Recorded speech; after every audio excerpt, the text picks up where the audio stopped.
The date is September 15th, 2017. It had been over a year since the last Metroid game, over 7 years since the last Metroid title with Samus as the protagonist, and over 10 years since the last Metroid game that wasn't marred in controversy. Enter Metroid Samus Returns for the Nintendo 3DS, a game developed by a company known as MercurySteam, who had made some less than well-received Castlevania games.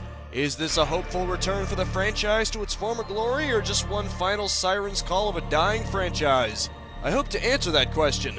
There may be some minor spoilers ahead, so viewer discretion is advised. Although this isn't a game that's driven primarily by its plot, so it's not a big deal. Metroid Samus Returns marks the first time in over 13 years that an entry to the series is a 2D side-scroller type of game, the last one before it being Metroid Zero Mission. I suppose it's fitting that, like Zero Mission, this is a complete remake of a previous Metroid title, in this case being the second in the series, Metroid 2: Return of Samus for the Game Boy.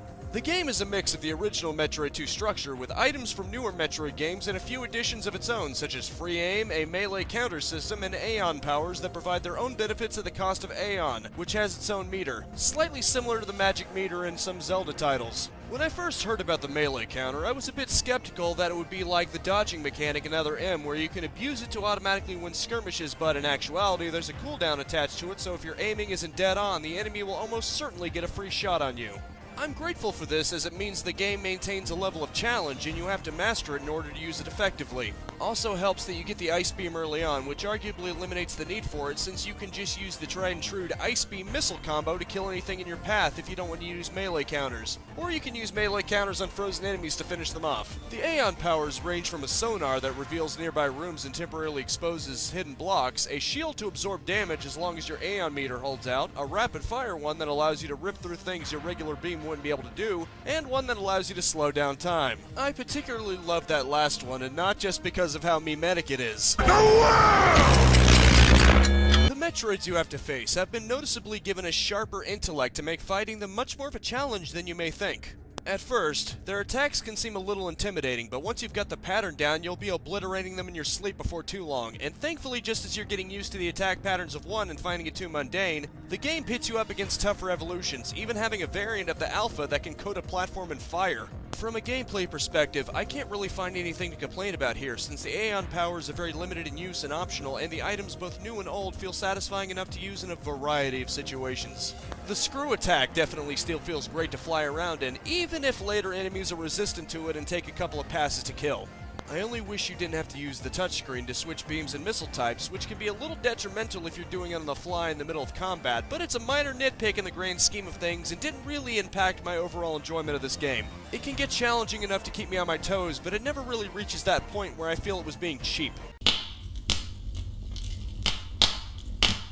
Being a remake of Metroid 2, it's probably not too big of a surprise to know that it's mostly the same here. As was alluded to in the manual of the original, the Galactic Federation went down to the planet and their troops never came back. While perhaps not as directly involved as AM2R was, you do still find their bodies in Samus Returns as a callback to that, revealing what was probably obvious, that they died during their investigation. Due to the threat imposed by the Metroids their potential to be exploited, Samus goes onto their home planet known as SR388 to basically extinct all of them so they can't ever fall into the wrong hands again.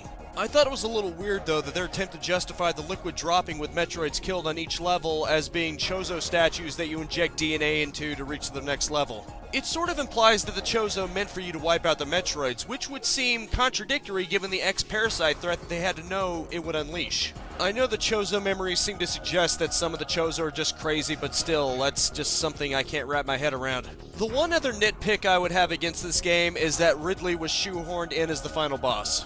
Now, don't get me wrong, it was very cool and all, and I'm sure that if I didn't already know about it going in, it probably would have been surprising and exciting, but I just don't agree with shoving Ridley into it.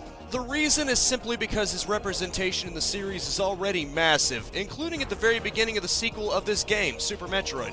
It would sort of be like shoving Ganondorf into the 3DS remake of Majora's Mask, just because. If you wanted a surprise boss so badly, I would have rather had someone like Kraid who didn't really appear as much. I'm probably not the only one who wishes Kraid got a bit more love, since he was scrapped from Metroid Prime and hasn't appeared since outside of Zero Mission. All in all, the plot works well for what it is, and it stays out of the way of the gameplay enough to not really be an issue. The tie-in with Metroid Fusion at the end was also a really nice touch. freaking unbelievable.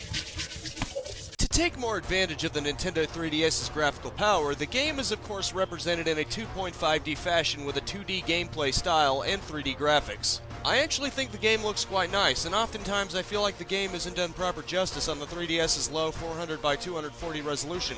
While artificially increasing the resolution does expose some low resolution textures, an understandable compromise due to the 3DS having a meager 128 megabytes of RAM, I honestly thought the game looked really good overall when I played through it at 720p. There are a lot of cutscenes that are in the style of Metroid Prime, and they do a very good job showcasing things without becoming overbearing, and Samus's use of body language is used very well here.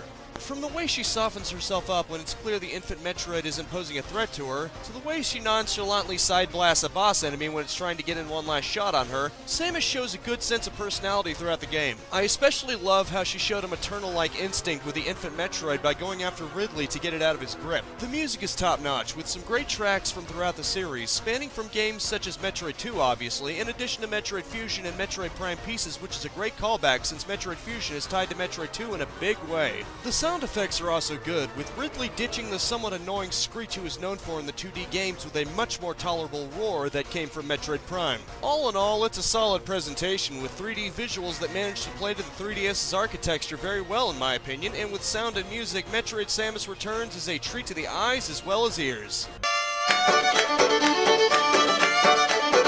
In many regards, Metroid Samus Returns is quite similar to Metroid Prime. Both appeared during somewhat of a slump period in the series' life, with the franchise being handed off to an unknown developer that hasn't exactly been known for major hits on their hands before then, and whom had every reason to fail but ended up producing a truly remarkable game instead.